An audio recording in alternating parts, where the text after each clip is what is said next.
Hello मेरे प्यारे बच्चों, कैसे हैं आप सब। आशा करती हूँ आप सब अच्छे होंगे। तो बच्चों शुरू करते हैं कक्षा 5 संस्कृत का अध्याय नंबर 11। हमारे अध्याय का नाम है बच्चों विषरहिता यमुना, यानी कि विषरहित यमुना।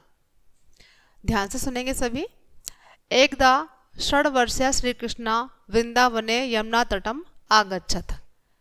एकदा यानी कि एक बार, षड्वर्षीय यानी कि 6 वर्ष के श्री कृष्ण वृंदावन में यमुना तट के किनारे गए। ठीक है। गोपा आपी तेन सह आगच्छन, जो उनके साथी थे बच्चों वो भी उनके साथ गए। गोपा पिपासया आकुला अभवन, जो गोपाल थे उनके साथ में जो ग्वाला थे वो प्यास से व्याकुल हो गए।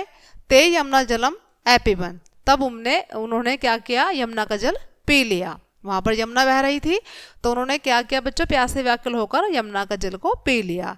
जलम पीतवा ते मूर्छिता अभवन, जलम पीतवा यानी कि जल को पीकर, ते यानी कि वे मूर्छिता अभवन, मूर्छिता यानी कि वो बेहोश हो गए, मूर्छित हो गए। श्री कृष्ण तान मूर्छिता नाम दृष्टवा व्याकुला अभवत, जब श्री कृष्ण ने उनको मूर्छित अवस्था में देखा तो वो क्या वो हुए बच्चों, वो व्याकुल हो गए। व्याकुला अभवत, वो व्याकुल हो गए यानी कि परेशान हो गए। वस्तुतः यमुना जले कालिया नागस्य कुंडम आसीत, वास्तव में जो यमुना का जल था, यमुना जो थी वो कालिया नाग की वजह से ही, उसमें जो कालिया नाग था वो कुंडली मारकर बैठा था। उसके वहाँ पर क्या था, उसका वहाँ आवास था और उसकी वजह से उसका जो पानी था वो क्या था बच्चों, वो दूषित हो गया था। तेन यमुना जलम विश्व जलाभि विषाक्तम जातम, उसकी वजह से जो यमुना का जो जल था वो विषैला हो गया था। अनेके खगा पश्व च तत् जलम पीतवा मृत्युम प्राप्ता, अनेके यानी कि अनेक, खगा पक्षी, पश्व जो पशु थे, च तत् उस जलम पीतवा उस पानी को पीकर मृत्यु को प्राप्त हो गए थे। यानी कि जो यमुना का जो जल था विषैला, उसको पीकर अनेक पक्षी, पशु और उनको पीकर क्या हो गए थे बच्चों, मृत्यु को प्राप्त हो गए थे। वायु अपि तेन विषयुक्त अभवत, जो हवा बह रही थी वो भी विषयुक्त हो गई थी।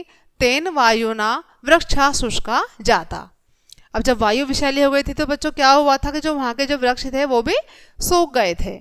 ठीक है, पिक्चर देख पा रहे हैं बच्चों आप।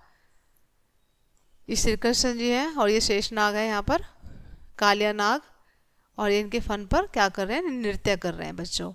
यदा श्री कृष्ण एतत् सर्वम अपिष्यत, जब श्री कृष्ण ने ये देखा, यदा श्री कृष्ण जब श्री कृष्ण ने एतत् सर्वम अपनी आंखों से देखा, सह एकम वृक्षम आरोहत, सह यानी कि वह एकम एक, वृक्षम यानी कि पेड़ पर, आरोहत चढ़ गए, वो एक पेड़ पर चढ़ गए।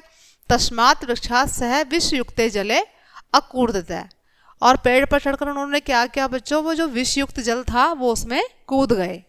कालिया नागस्य एकाधिकशतम फणाम आसन, जो कालिया नाग था उसके कितने फन थे बच्चों, 101 फन थे उसके, और उसने वो सारे फैला लिए। सहतान प्रसार्य कृष्णम प्रहृतम एच्छत, तब उन्होंने श्री कृष्ण जी ने क्या किया कि उनके जो फन थे वो उन पर चढ़ गए। श्री कृष्ण तस्य फणान आहरण अनृत्यत, और उनके फन पे चढ़कर श्री कृष्ण जी क्या करने लगे, नृत्य करने लगे यानी कि नाचने लगे। कालिया नागस्य फणाम सनय सनय छिन्न भिन्न अभवन, जो कालिया नाग के जो फण थे, फणा शनय शनय यानी कि धीरे धीरे, छिन्न भिन्न अभवन यानी कि धीरे धीरे वो क्या होने लगे बच्चों, छिन्न भिन्न होने लगे या खत्म होने लगे। मुखात रक्तम प्रवाहत है, मुखात रक्तम यानी कि उनके मुंह से खून बहने लगा। सह हस्तो संयोजस्य अवदत, तब उसने हाथ जोड़कर कहा, किसने, काले नाग ने, भगवान, हे भगवान, वयम नागा जन्मत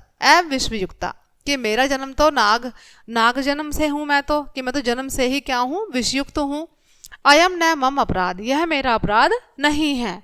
भगवान एव सर्वम प्रणनाम प्रभु, भगवान मुझे इसके लिए क्षमा करें। अनुग्रह करे तू निर्घम वा इति, और मुझे इससे मुक्ति प्रदान करें।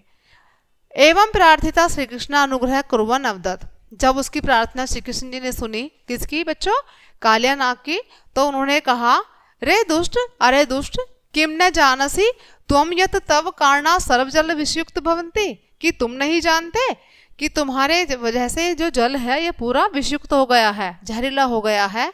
इतः कुत्राणी अन्यत्र गच्छ, इसलिए तुम यहाँ से कहीं और चले जाओ, अन्य जगह पर चले जाओ। सर्प ततः पलयाति, यानी कि जो सर्प ऐसा सुनकर वहां से चला गया, पलयति यानी कि चला गया। एवं च यमुना विष रहिता जाता, और इस प्रकार यमुना जो थी बच्चों वो विष रहित हो गई। जब कालिया नाग वहां से चला गया तो जो यमुना थी वो स्वच्छ हो गई और विष रहित हो गई। ठीक है बच्चों, इसी के साथ हमारा ये चैप्टर यहीं खत्म होता है बच्चों। आई होप के सभी को समझ आया होगा।